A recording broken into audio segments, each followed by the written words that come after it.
জয় হিন্দ বন্ধুরা, life is race চ্যানেলের পক্ষ থেকে আমি পরেশ তোমাদের সাথে আছি। তো চলে এলাম আজকে তোমাদের এসএসসিজিডির কিছু তথ্য নিয়ে।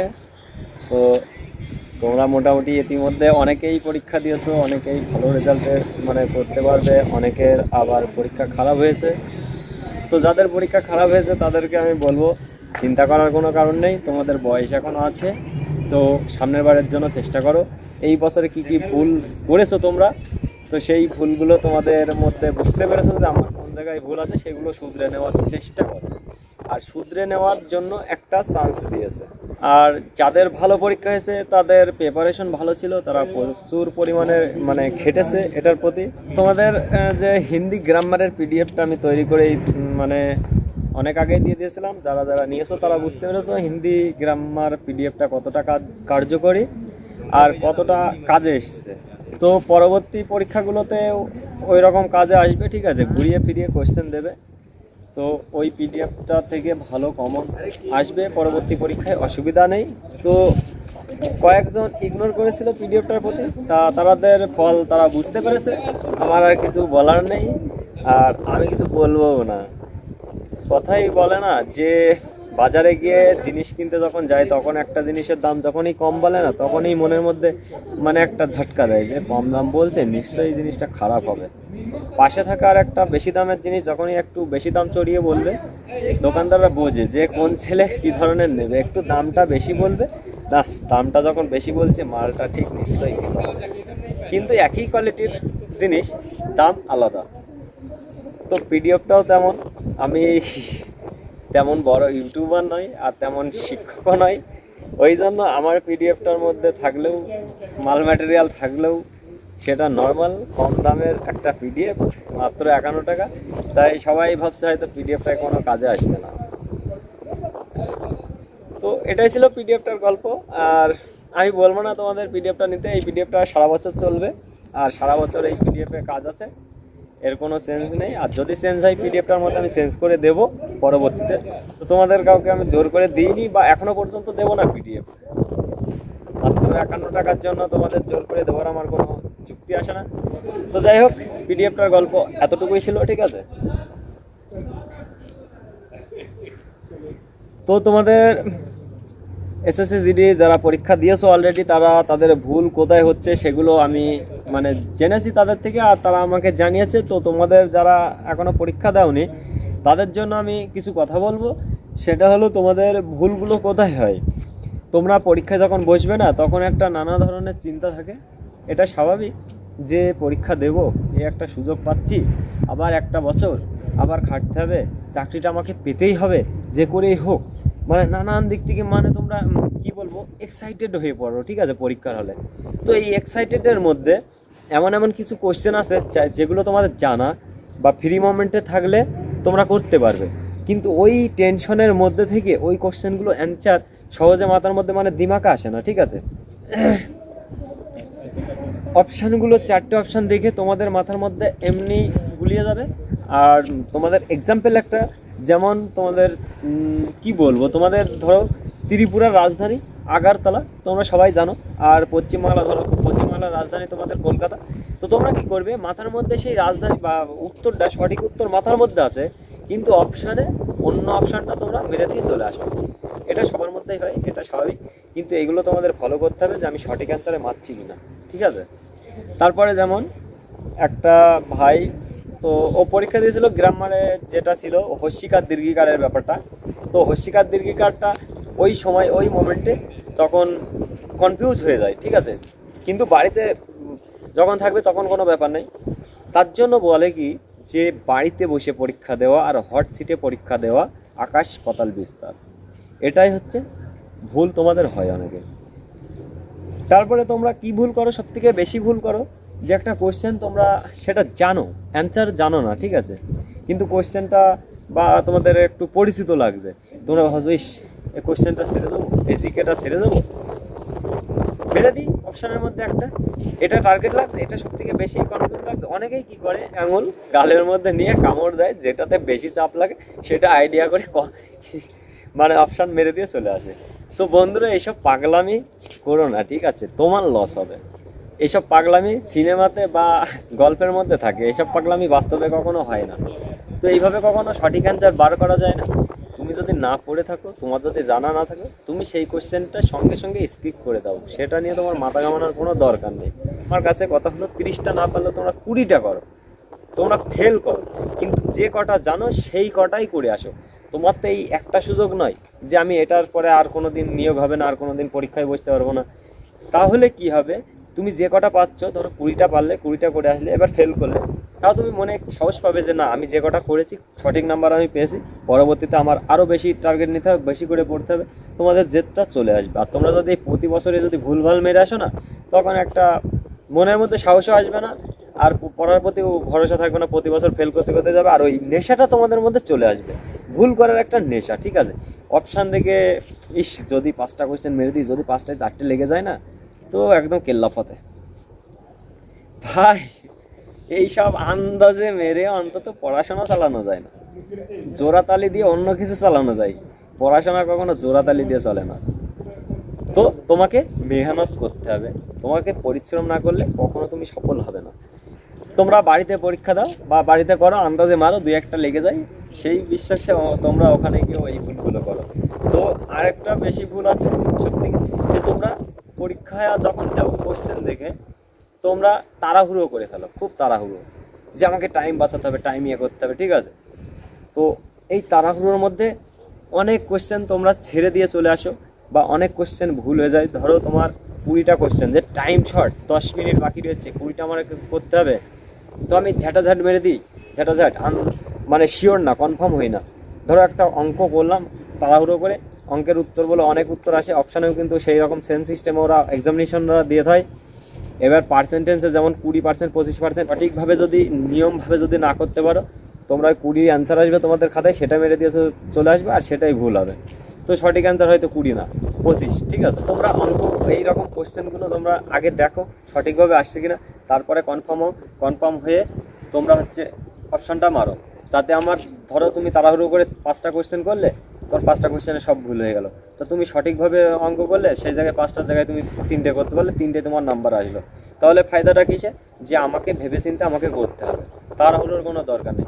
এবার হলো না তাই কি হয়েছে, পরের বার হবে, তারপরের বার হলো না তার পরের বার হবে, হবে তো বন্ধু, হতেই হবে। ঠিক আছে, তো এক মেঘে শীত যায় না, আর তোমরাও মানে ঢিল ছুঁড়ে আম পাড়ার মতো গল্প বানিও না, আর নিজেদের মধ্যে তৈরি করে নিজেদের যদি লস হয়ে যায়, যদি ক্ষতি হয়ে যায়, সেই ব্যাপার তোমরাই দায়ী, তাছাড়া অন্য কেউ দায়ী নয়। ঠিক আছে, তোমরা অনেকেই বলো কোয়েশ্চেন খুব টাফ এসছে, খুব কঠিন এসছে। ভাই কঠিন কি, তোমাকে কঠিনের মধ্যে যুদ্ধ করেই তো বেরোতে হবে, তাহলে তোমার পার্থক্য থাকবে। তুমি যদি সেই সহজ যারা পারে তাদের মধ্যে গিয়ে যদি তুমি ভাব মারো, তাহলে তোমার আলাদা ফ্যাসিলিটি বা আলাদা কোয়ালিটি কি থাকলো তোমার মধ্যে। বর্তমান যুগে এখন সবাই স্মার্ট হয়ে গেছে, সবাই সব কিছু জানে। ঠিক আছে, পরীক্ষা অনেকেই পড়ে, ভালো পড়াশোনা করে, কিন্তু ভালো রেজাল্ট করতে পারে না, তাদের কারণ হচ্ছে আউট নলেজ বা আউট স্মার্টনেসটা তাদের মধ্যে থাকে না। তো সায়েন্সের স্টুডেন্টরাও মাঝে মধ্যে ব্রেক মারে, আবার আর্টসের খারাপ স্টুডেন্টগুলোও মাঝে মধ্যে ভালো পারফরমেন্স করে। তো তোমাদের একটা যদি আন্দাজে মারার শখ থাকে, তো তোমাদের একটা ধারণা দেবো, আর যে ধারণা থেকে তোমাদের 50 থেকে 60% সঠিক হওয়ার মানে চান্স থাকে, সেটা হচ্ছে তোমরা 2টো অপশান কেটে দেবে, মনে মনে 2টো অপশান কেটে দেবে, 4টে অপশান, তার মধ্যে 2টো অপশান কেটে দেবে যে এই দুটো হতেই পারে না। তোমার তো কিছু জানা থাকবে যে এই দুটো কী করে হবে, এর সাথে মিলছে না কোশ্চেনের সাথে, তো 2টো কেটে দেবে। ঠিক আছে, যার বলে 50-50। তো আর 2টো যেটা থাকবে, সেই 2টোর মধ্যে তুমি কোশ্চেনের সাথে তার মিল রাখতে হবে। ঠিক আছে, তোমরা 50-50 যখন করে নেবে, তারপরে তোমরা নিজেরা ভাববে যে ওই 2টোর মধ্যে কোনটা হওয়ার চান্সটা বেশি, লক্ষণ কোনটা। ঠিক আছে, এবার তোমার মন যেটা তোমার মন বলছে সেটা বিলকুল মারবে না, একদম মারবে না। ঠিক আছে, যদি রিস্ক নিতে হয়, যেটা তোমার মন থেকে বলছে যে এই অপশানটাই হতে পারে, তো সেই অপশান মারবে না, যেটা হতে পারে না সেটাই মেরে থেকে চলে আসবে। কারণ আমি বলছি শোনো, সবার ক্ষেত্রে কি হয় আমি জানি না, কিন্তু আমার নিজের ক্ষেত্রে আমার যেটা মন বলে সেটা কখনোই সঠিক হয় না। তো এই একটা ধারণা আমি দেবো। তো তোমাদের যেটা এই 50-50-র মধ্যে তোমাদের যেটা মন বলবে, তোমরা যদি মনে করো যে আমার এটা মন বলছে, এটা মারলেই সঠিক হবে, তো তোমরা সেটা সঠিক মেরো না, ভুল হয়েও রিস্ক, জীবনে রিস্ক নিতে হবে, ঠিক আছে? যদি রিস্ক নাও, এরকম রিস্ক নাও, তবে বেশি না, দুটো একটা কোশ্চেন এরকম করো। তাই বলে 10-15টা কোশ্চেন এরকম করলে সেগুলো পরীক্ষা কখনোই ভালো হবে না, ভালো নাম্বারগুলো তোমার কেটে যাবে। তো দরকার নেই বেশি কোশ্চেন, হয়তো দুটো একটা ঠিক আছে। তো বোঝাই গেল যেটা বললাম, আউট নলেজ বা ওভার কনফিডেন্স, তো তোমরা বুঝতেই পারলে। তা যাই হোক, তোমাদের কাট আপের নিয়ে একটা কিছু বলবো। তোমাদের বলবো যে আগের বার কত গিয়েছে কাট আপ? আমাদের সিআরপিএফে বোধহয় বর্ডার ডিস্ট্রিক্টে বোধহয় 73 গিয়েছে, ঠিক আছে, আর 69 বিএসএফ। তো তোমরা 70ই ধরে রাখো না, 70 কাট আপ গিয়েছে। তো কাট আপ কোয়েশ্চেন 35টা কোয়েশ্চেন, 35 দোকানে 70। তো তোমাদের তার থেকে যদি 100 কাট অফ করে এবার, তাহলে ভাবতে পারছো 30 নাম্বার বেশি। আর 30 নাম্বার বেশি মানে কটা কোয়েশ্চেন? 15 কোয়েশ্চেন। আর 15টা কোয়েশ্চেন তোমাদের তৈরি করতে কত সময় লেগেছে? 15টা কোয়েশ্চেন তৈরি করতে গেলে মিনিমাম তোমাদের 3 থেকে 4 মাস সময় লাগবে। তারপরে 15টা কোয়েশ্চেন পরীক্ষায় অ্যাটেন্ড করা কতটা সময় লাগে? একটা কোয়েশ্চেন তোমার 36 সেকেন্ড মনে হয় সামথিং থাকে, তবে আমি হিসাব করিনি, ক্যালকুলেট করিনি। তো তার মধ্যে হয় না। অঙ্ক হলে তোমার 2 মিনিট লেগে যায়, রিজনিংও 2 মিনিট লেগে যায়। 15টা কোয়েশ্চেন তোমাদের আধা ঘন্টা খেয়ে যাবে। তাই সে আধা ঘন্টার মূল্য বুঝতে পারছো? আর এই 30টা নাম্বার যদি বাড়ে, ভাবতে পারছো? তা কখনোই এমনটা হবে না, 100 ক্রস কখনোই হবে না আমি মনে করি। আর যদি হয় সেটা ব্যাড লাক ভাই, এটা কিছু করার নেই, ঠিক আছে? তো পরীক্ষা তোমরা কি ভাবছো যে আমার মানে খারাপ পরীক্ষা হয়েছে আর সবার ভালো পরীক্ষা? তোমার যেটা পরীক্ষা হয়েছে না, সবার ওই রকমই হয়েছে। পরীক্ষায় মোটামুটি 20 থেকে 25টা কোয়েশ্চেন সবাই করতে পারে, তারপরে করতে গেলে না মেটে ঘেমে যায়, ঠিক আছে, যত ভালো স্টুডেন্টই হোক না কেন। তোমরা মনে করছো যে আমরা 40টা কোয়েশ্চেন করে এসেছি, অনেকেই মনে হয় 50টা ছাড়িয়ে গেছে। না বন্ধুরা, এমনটা নয়। তুমি যেরকম করেছো তার আশেপাশেই তোমার মতো ভাইয়েরা বোনেরা তোমার মতোই পরীক্ষা দিয়েছে, ঠিক আছে? আর যারা ভালো রেজাল্ট করে তাদের ব্যাপার আলাদা, তারা হাইফাই স্টুডেন্ট, ওদের কথা ধরছি না, ওরা তো 5%-এর মধ্যে পড়ে। তো সবাই 80-90 এর কোটাই পড়ছে নাম্বার, তার থেকে যারা একটু 10 নাম্বার কি 5 নাম্বার বেশি পাচ্ছে তারা তো বেরিয়েই যাবে, ঠিক আছে? আর যে 80-90, তার থেকে এক নাম্বারের মূল্য আছে। ধরো অ্যাভারেজ ধরো 80 নাম্বার সবাই পেয়েছে মোটামুটি, তার থেকে কিছু কিছু ছেলেমেয়েরা কী করেছে 1 থেকে 2 নাম্বার বেশি পেয়েছে, তাদেরগুলো তো তাদের ভিত্তিতেই তোমাদের কাট অফ হবে, ঠিক আছে? তো তোমরা যতটা পরীক্ষা দিয়েছো, মনে করো যে ভালো পরীক্ষা দিয়েছো এবছরে, যারা প্রথম তারা তো খুবই ভালো পরীক্ষা দিয়েছে। তো তোমাদের কাট অফ 100-র ওপরে কখনোই যাওয়া সম্ভব নয়, আর কখনোই যাবে না। এটা হচ্ছে সেন্ট্রাল গভর্নমেন্টের, ঠিক আছে?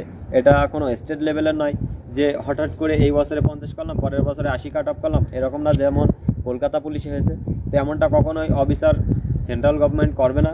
তো যাই হোক, পিডিএফটা এখনও যারা নেওনি বা নিতে চাও, তারা আমার ডেসক্রিপশন বক্সে গিয়ে ফোনপে নাম্বারে ফোনপে করে 51 টাকা দিয়ে পে করে তারপরে তোমরা আমাকে হোয়াটসঅ্যাপে হোয়াটসঅ্যাপে স্ক্রিনশট দিয়ে বা ওই নাম্বারে যদি মেসেজ করে বলো, তাহলে তোমরা হোয়াটসঅ্যাপের মাধ্যমে তোমরা পিডিএফটা পেয়ে যাবে। আর পিডিএফটা 10 দিনের আগেই কমপ্লিট করা যায়, যদি ভালো করে পড়া যায় তো 4-5 দিন লাগবে, ঠিক আছে?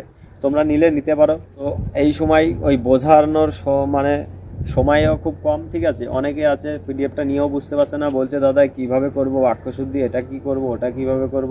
ভাই এত সুন্দর করে পিডিএফ, তা তোমরা যদি বুঝতে না পারো তাহলে আমি মনে করি তোমরা কখনো জীবনে বই পড়োনি, আর পরীক্ষার জন্য নামেই পরীক্ষা দিচ্ছ, তোমরা কখনো বই ছুঁয়ে দেখোনি। আর যারা বই ছুঁয়ে দেখেছে, যারা পড়াশোনা করে, তারা পিডিএফটা দেখার পরে কখনো জিজ্ঞাসা করবে না যে আমি এটা কিভাবে করব, ওটা কিভাবে করব। আর যদি মনে করো যে আমি হিন্দি পারি না, তো ইংলিশে যাব, তো দরকার নেই তার নেওয়ার, ঠিক আছে? তোমরা ইংলিশে পরীক্ষা দাও বা বাংলায় দাও। যারা হিন্দিতে পড়তে পারো তারা নিতে পারো। আর ওই অযথা হোয়াটসঅ্যাপে ভিড় বাড়িয়ে লাভ নেই, ঠিক আছে? সময় খুব কম তোমাদের সঙ্গে, এই সময়টা হয়তো রবিবারটায় আমি ভিডিও বানাই, রাত্রে আপলোড দিই, আর পরের দিন সোমবারে হয়তো সময় রেখে আমি হয়তো পাবলিক করি। তো বাড়িতে যখন ছিলাম তখন প্রচুর সময় পেতাম, আর তোমাদের মানে তখন ভিডিও রেগুলার দিতে পারতাম। তো এখন ভিডিওটাও ঠিকভাবে দিতে পারি না। আমার মানে ভিডিওগুলো চেক করলে দেখা যাবে 1 সপ্তাহ 8 দিন হয়ে গেছে, তাও ভিডিও আসছে না। তো খুব সময় কম, বাড়িতেও ঠিক করে আমি কথা বলতে পারি না মায়ের সঙ্গে বা ফ্যামিলির সঙ্গে, বা আমার পরিচিত রিলেটিভ যারা আছে তাদের সঙ্গেও আমি কথা বলতে পারি না। এই পরিস্থিতির মধ্যে তোমরা যখন মেসেজ করো, তোমাদের রিপ্লাইও ঠিকঠাক মতো দিতে পারি না, তাও চেষ্টা করি দেওয়ার। আর যদি কাউকে রিপ্লাই না দিতে পারি মেসেজে, তখন মনে মনে হয় যে ভাইটা হয়তো খারাপ ভাবলো আমাকে। তো এই পরিস্থিতির মধ্যে আছি, তাই বলছি তোমরা নিজেদের থেকে সহজ জিনিসগুলো বোঝো। এই সহজ জিনিসগুলো আমাকে জিজ্ঞাসা করার কোনো মানে হয় না। তো যাই হোক, সময় আমারও পেরিয়ে যাচ্ছে, আমার গ্রাউন্ডে যেতে হবে। তো বাঁশি মেরে দিয়েছে, হুইসেল। ভালো করে পরীক্ষা দাও, ঠিক আছে? আর পরীক্ষা ভালো হলে দাদাকে একটু জানিও, খবরটা দিও অন্তত, ঠিক আছে? ভালো লাগে তোমাদের ভালো রেজাল্ট, তোমাদের কাছ থেকে শুনতে অনেক ভালো লাগে। অনেকে আছে কিচ্ছু বলেনি এখনো, পরীক্ষা দিয়েই সাই। পরীক্ষার আগে দাদা কিভাবে পড়বো, কি করবো, হ্যান ত্যান সাত পাঁচ। এখন পরীক্ষা হয়ে গেছে, ভালো রেজাল্ট হয়েছে অবশ্যই, দাদার কথা আর মনে পড়ে না। তো তোমরা ভালো থেকো, সুস্থ থেকো। জয় হিন্দ, ভারত মাতা কি চাই।